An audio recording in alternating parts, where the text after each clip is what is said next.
വയനാട്ടിൽ വനാതിർത്തി ഗ്രാമങ്ങളിലെ കാർഷിക ജീവിതമെന്നത് അനുദിനം വെല്ലുവിളിയായി മാറിക്കൊണ്ടിരിക്കുകയാണെന്നതിൻ്റെ നേർസാക്ഷ്യങ്ങളാണ് ഈ വീഡിയോയിലുള്ളത്. നെല്ല്, വാഴ, ഇഞ്ചി, മറ്റു പച്ചക്കറികൾ ഏതുമാകട്ടെ നട്ടുനനച്ചുണ്ടാക്കണമെങ്കിൽ ചില്ലറ പണിയൊന്നുമല്ല എടുക്കേണ്ടി വരുന്നത്. ഇത് സുൽത്താൻ ബത്തേരിക്കടുത്ത മറുകര എന്ന ഗ്രാമമാണ്. വനത്തോട് ചേർന്ന് കിടക്കുന്ന ഇവിടെ മിക്കവാറും നെൽപ്പാടങ്ങളെല്ലാം വന്യമൃഗശല്യത്തെ തുടർന്ന് തരിശിട്ടിരിക്കുന്നു. കൃഷിയോടുള്ള അടങ്ങാത്ത ഇഷ്ടം കൊണ്ട് മാത്രം ചിലരെങ്കിലും ഇപ്പോഴും ഓരോ വിളകൾ ചെയ്തു പോരുന്നുണ്ട്. വിളവെടുപ്പ് വരെ രാത്രി കാവലിരുന്നും ഉറക്കം വിളച്ചുമാണ് ഇങ്ങനെയുള്ള കർഷകരുടെ ജീവിതം.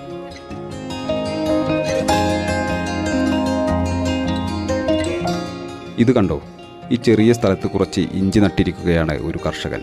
വീട് തെല്ല് അകലെയായതിനാൽ രാത്രി കാവലിരിക്കാനോ ഇറങ്ങി നോക്കാനോ കഴിയില്ലല്ലോ. അതിനാൽ കാട്ടുപന്നികളെത്തിയാൽ അവയെ പ്രതിരോധിക്കാൻ ഒരു നാടൻ മാർഗം അദ്ദേഹം ചെയ്തു വച്ചിരിക്കുന്നു.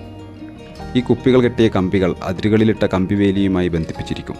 മൃഗങ്ങൾ കൃഷിയിടത്തിലേക്ക് കടക്കാൻ ശ്രമിക്കുമ്പോൾ ശബ്ദമുണ്ടാകുകയും അവ പിന്തിരിയുകയും ചെയ്യും.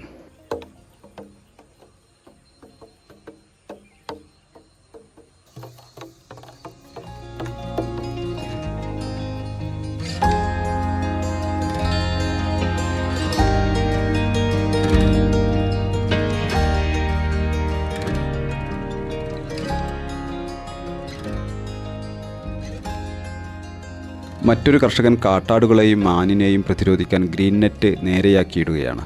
ഇങ്ങനെ വേലി ഒരുക്കിയാൽ മാത്രം പോരാ, വിളകൾ സംരക്ഷിക്കാൻ ഇതുപോലെ പാതിരാ നേരത്തെ ടോർച്ചുമായും ഇറങ്ങണം ഇദ്ദേഹത്തിന്. കൃഷിയിടത്തിൽ ആടുകളോ മാൻകൂട്ടമോ കടന്നിട്ടുണ്ടോ എന്ന് നോക്കണം.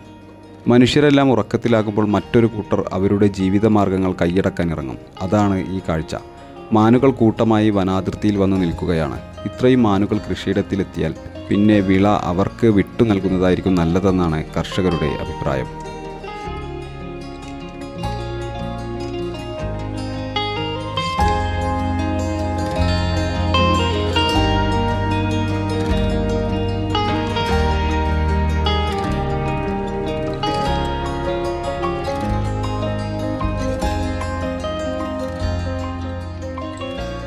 ജീവിതഗന്ധിയായ മറ്റൊരു വീഡിയോയുമായി പിന്നീട് കാണാം.